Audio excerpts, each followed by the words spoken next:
Breaking news చూస్తున్నాం. Gulf దేశాలని Iran మరోసారి దెబ్బకొట్టింది.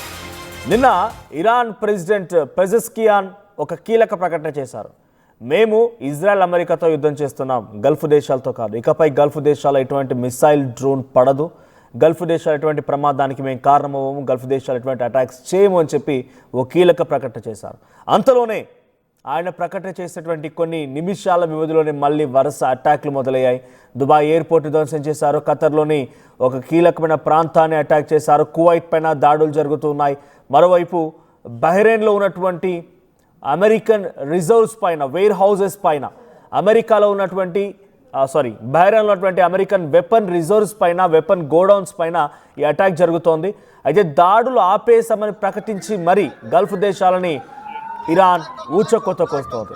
రాత్రంతా గల్ఫ్ దేశాలపైన మిసైళ్ల వర్షం కురిపించింది. దుబాయ్లోని మెరీనా టవర్ పైన ఇరాన్ దాడి చేసింది. మెరీనా టవర్లోని ఓ ఎత్తైన బిల్డింగ్ను ఒక మిసైల్ శకలాలు ఢీకొట్టాయి. దీంతో బిల్డింగ్లో ఒక్కసారిగా దట్టమైన పొగలు వ్యాపించాయి. భయంతో పరుగులు తీశారు స్థానికులంతా. ఇక దుబాయ్ పైన 16 బాలిస్టిక్ మిసైల్ ప్రయోగించినట్టుగా తెలుస్తోంది. 121 డ్రోన్లతో ఇరాన్ విరుచుకుపడింది.